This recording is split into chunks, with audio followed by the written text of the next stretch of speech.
C'est le rendez-vous d'information sur Eusae TV. Voici le sommaire.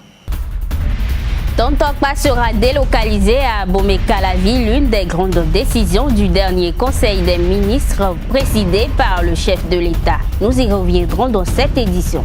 Le RAVIP est à vocation individuelle, une phrase forte prononcée par Orden Aladati. Le député a pris son café ce matin avec les journalistes à la Maison des médias. Plusieurs préoccupations concernant ce recensement ont été abordées. Vous suivrez un élément sur la commercialisation du piment sec au Bénin. Papa. Oui, ma fille. Tu sais, je t'ai dit qu'après mon bac, je veux devenir journaliste reporter d'images, non? Papa, tu penses m'inscrire où? Esae. Esae, papa. Waouh! Maman, maintenant que j'ai eu le bac, je veux faire les finances et trésors. Tu comptes m'inscrire où? Esae, mon fils. Esae? Oui, maman! Papa, Oui. tu sais qu'après mon bac, je veux être diplomate, non? Et tu comptes m'inscrire dans quelle université? Mais Esae, naturellement.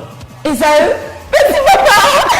À Eusae, vous êtes bien formé dans les filières comme administration du travail et de la sécurité sociale, administration générale et territoriale, administration des impôts, gestion des marchés publics, planification et développement local, droit et sciences politiques, sciences économiques et de gestion. Eusae, c'est aussi sa télé numérique Eusae TV et son journal L'Informateur. Eusae, c'est à Bedjromede, 3e rue après le carrefour 16 ampoules allant à Jericho. Numéro de téléphone 98 98 14 00 96 80 55 11 90 93 65 21. Eusae, l'excellence a un nom. Mesdames et messieurs, bonsoir. Dans le but de la réalisation du Grand Nokwe, projet phare du PAG, le gouvernement a décidé le mercredi 18 octobre en Conseil des ministres le transfert du marché international d'Antokpa vers la commune d'Abomey-Calavi. Une décision que les bonnes dames du dit marché ne comprennent pas. Et pour elles, c'est un autre coup dur, semble-t-il, après le déguerpissement et la libération des espaces publics dont elles continuent de faire les frais. Suivez la réaction de quelques de ces commerçantes.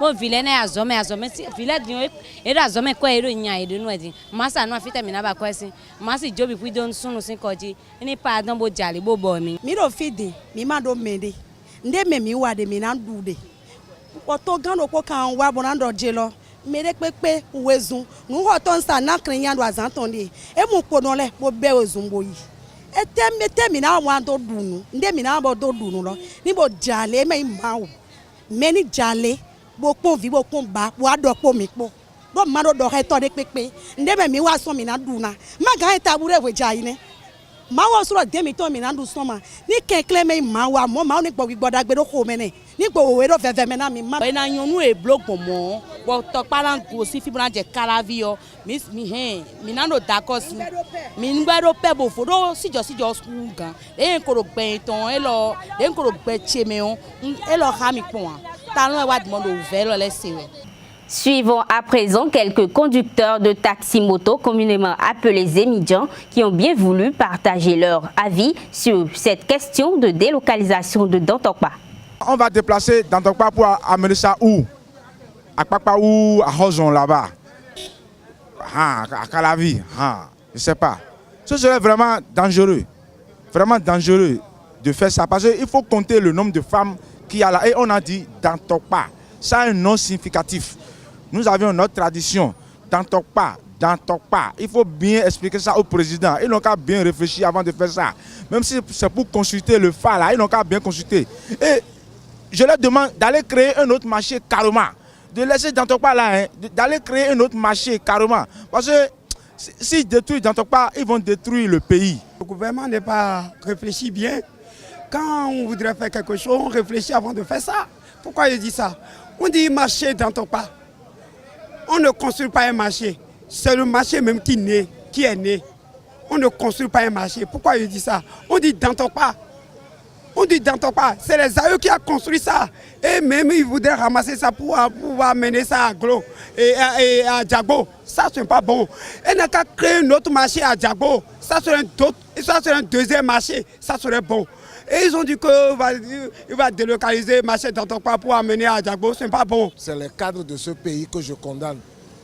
Le marché d'Antokpa existait, ce n'est pas en autant. Ce n'est pas même au temps de ce régime. On ne peut pas dégager ce marché pour aller créer ça dans une autre localité. Je prends ça, c'est gauche. Et cela ne peut pas se passer. C'est de la cacophonie totale. Si jamais cela se fait comme ça, vraiment, c'est du désordre. Et je ne crois pas. Moi, je ne crois pas que cela ne va pas se passer. Si on peut toutefois créer un autre marché à Djagbo pour faire chose là, pour que Djagbo soit réhabilité, pour que Djagbo soit créé d'une autre façon. Mais enlever ce marché, aller mettre dans un autre côté, je crois que c'est un faux problème. Au nombre des décisions prises en Conseil des ministres tenues ce mercredi 18 octobre 2017 figure celle-ci. L'adoption du projet de décret portant transmission à l'Assemblée nationale du projet de loi de règlement définitif du budget de l'État gestion 2016. De même, la signature d'un contrat d'assistance technique pour la mise en œuvre du projet Cité internationale de l'innovation et du savoir et aussi la présentation d'une innovation technologique par de jeunes talents béninois ont été autorisés par l'État. Invité aux causeries Café Média Plus ce vendredi 20 octobre, le député à l'Assemblée nationale Orden Aladati a parlé des avantages du recensement administratif à vocation d'identification de la population RAVIP. Il a aussi donné son avis sur la polémique liée à la société française Safran désignée pour la mise en œuvre du RAVIP. On l'écoute. Lorsque vous allez vous présenter, si vous avez été électeur, ou bien je préfère voir celui qui a sa carte, c'est vous. Lorsque vous allez vous présenter, on va vouloir prendre nécessairement des données sur vous. Quand on tape si vous avez déjà ça, votre nom va apparaître et votre photo. Déjà par rapport à la LEPI, on prendra simplement les informations complémentaires. Puisque pour pouvoir donner une identité, un identifiant unique à chacun, ils ont prévu un certain nombre de données à collecter que peut-être la LEPI n'avait pas prévu. C'est le complément qui sera fait.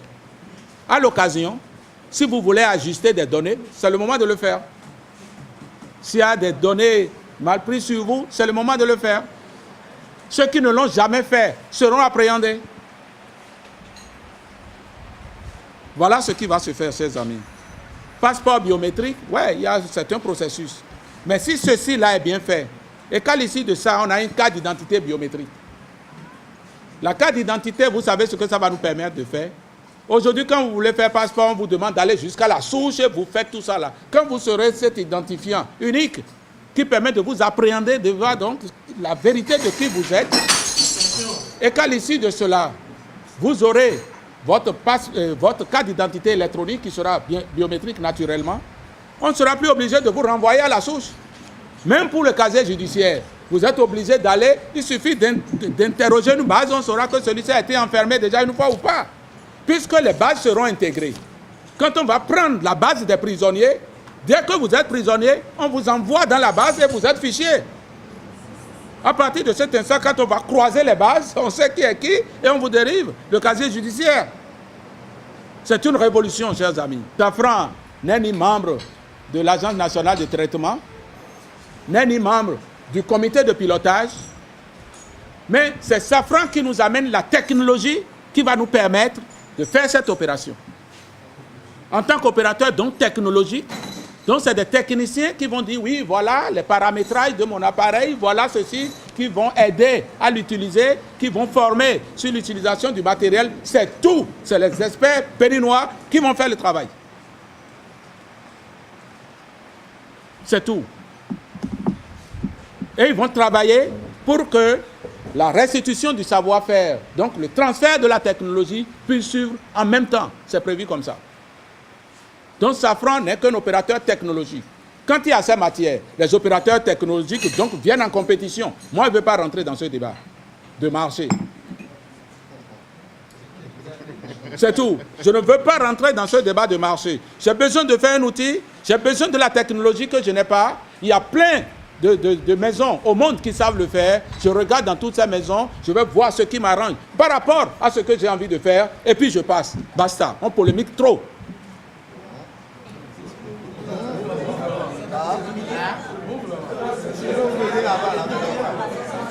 C'est pratique et c'est comme ça. J'ai mis en place un gouvernement en qui j'ai confiance. Je mets les outils pour contrôler ce gouvernement-là et je lui fais confiance pour aller faire ce travail-là. Ce n'est pas vous qui êtes chargé de désigner l'opérateur. À partir de cet instant, qu'on arrête un peu et que l'on suive le processus. Et quand vous allez suivre le processus, et que les biens que vous craignez, quand ça va commencer là, à l'été, moi je serai témoin pour recueillir vos alertes pour qu'on corrige. C'est de ça qu'il est question. C'est comme des gens qui sont dans le feu et on tend la main et disent mais quelle garantie vous donnez parce que le feu va nous prendre. Je ne veux pas personnellement entrer dans la polémique de façon délibérée. Moi je dis les choses crues telles que je les comprends. Après, nous allons suivre. Et je vous invite à la veille. Quand je prends une structure à qui je suis là, je suis. Et je sais que le gouvernement qui est là, c'est un gouvernement responsable. Je vous dis que moi je sais, ça peut ne pas être le point de vue des autres, moi je sais que le gouvernement qui est là, c'est un gouvernement responsable. Ceux qui ne pensent pas que le gouvernement est responsable, c'est leur rôle de veiller et de mettre l'accent sur les biais et de dénoncer. C'est ça la démocratie. Mais on ne va pas empêcher d'avancer parce que vous n'avez pas confiance. Moi, j'ai confiance. Et celui qu'on a élu pour mettre en œuvre cela s'appelle Patrice Talon aujourd'hui. Qui dit le contraire? Le piment est une gousse plus ou moins charnue qui contient de nombreuses graines dans sa cavité intérieure. Il existe près de 10 espèces de piments qui se présentent sous des formes, tailles, couleurs et saveurs différentes. Un tour au marché Wondo de Porte-Novo nous a permis d'en savoir plus sur la commercialisation du piment sec au Bénin. Voici le reportage. Le piment sec est généralement associé à la saveur piquante. Le piment est un nom vernaculaire de la famille des Solanacées. Il désigne plus communément le fruit des plantes utilisées comme condiment. Le piment sec existe de différentes qualités et de couleurs et est cultivé dans plusieurs localités du Bénin avec un prix qui diffère selon la qualité et la localité.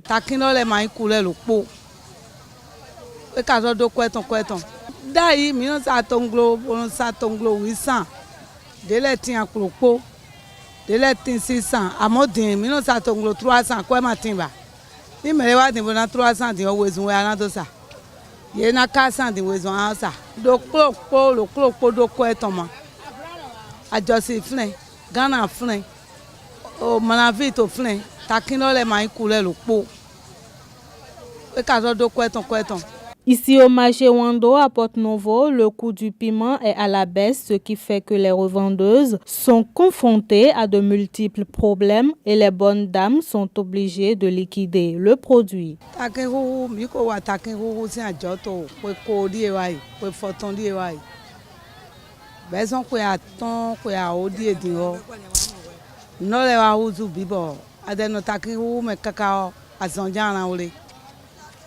Bwana ule azon kakao asosi unamo kweli bwana zodo blondea takiku wewa uzu banjo kresire sin leblanu wewa to wiwa midi town bode mina inu kon lo bona iko takiku lo bo ahen go afi bo asagbon mi sonu yun ya takiku lo wa lezu banjo bo e ma so uzu kwede pepe ba dai mi kanu ko bo se dai bo ezun mi sono mokwe ganji bono sabono do ale gege amodin o wa uzu kame tata po won ma so dinde bo glesire sin mu ache na me bi ona mi bo ni mi te idon ma yo de mi na hogun to ton ba.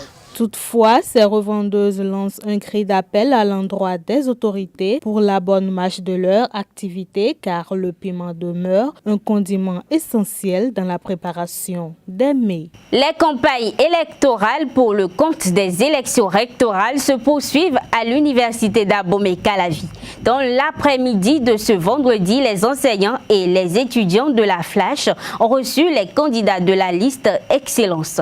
Il était question pour ces derniers de vulgariser leur programme qui vise à rendre moderne cet espace universitaire. Pour plus d'explications, on écoute Norbert Nkonou, candidat au poste de recteur.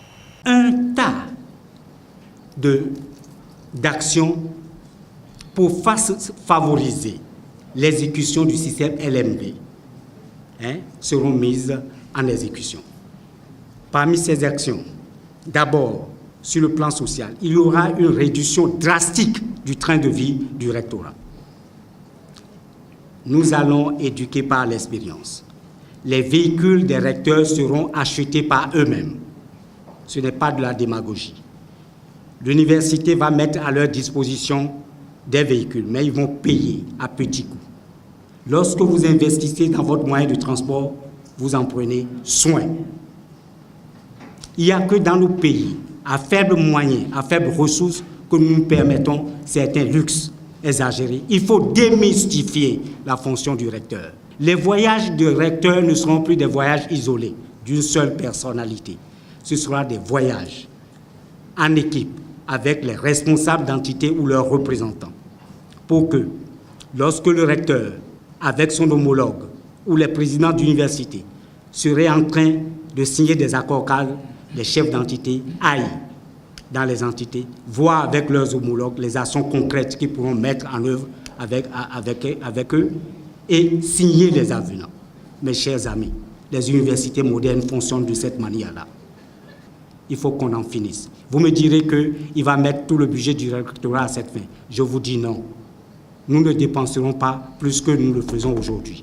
Parce qu'il y a des institutions qui sont prêtes à aider au développement des sciences, au développement des institutions universitaires et de recherche dans nos pays. Ces institutions pourvoiront de manière très correcte à ces frais. Je dirige une institution universitaire de grande qualité. Très peu de gens, peut-être ici, ils le savent, où je fais converger par an 35 experts mondiaux, sans aucun frais de l'État béninois, sans aucun frais de l'institution universitaire. Aucun recteur n'y a jamais mis pied d'ailleurs. Les ministres, j'ai reçu certains ministres après qu'ils ont cessé d'être ministres. D'accord? Mais les seuls frais que je paie pour assurer ces missions-là, c'est les moyens de déplacement, mettre à la disposition de ceux-là les moyens de déplacement locaux pour les transporter de leur hôtel au lieu de travail. Les billets, les frais de mission, les frais d'hôtel sont payés par les institutions. Nous en sommes capables. Nous sommes capables d'assumer les trois missions, les trois composantes essentielles de notre mission, que sont l'enseignement, la recherche, le service à la communauté pour le développement de notre pays. Nous sommes capables d'assumer cette mission de manière digne. La reddition des comptes sera effective sous notre mandat. Chaque année, une semaine avant l'entrée en vacances, le rectorat rendra compte devant toute la communauté universitaire constituée de ces différentes composantes. Un compte rendu qui sera sanctionné. La sanction peut être félicitation. La sanction peut être blâme. Lorsque vous nous auriez sanctionné à 51% en nous blâmant, nous allons déposer le tablier. Parce que nous sommes venus pour servir et non pour nous servir. Et ceux que vous voulez servir, s'ils disent que vous les servez mal, je ne vois pas pourquoi vous devez continuer à le faire. Mais c'est un défi qu'on vous lance. Jamais, et au grand jamais, vous n'auriez cette opportunité. Parce que nous sommes sûrs que nous sommes là pour vous servir et que nous allons accomplir cette mission dans la transparence la plus totale, mais en co-gestion, en co-construction avec vous, avec toutes les parties prenantes de l'institution universitaire, pour qu'il n'y ait nulle part de frustration. Toutes les composantes de notre institution universitaire doivent vivre en harmonie et co-construire cette université moderne dont nous rêvons. Mesdames et messieurs, c'est la fin de cette édition. Merci de nous avoir suivis et agréable week-end à vous.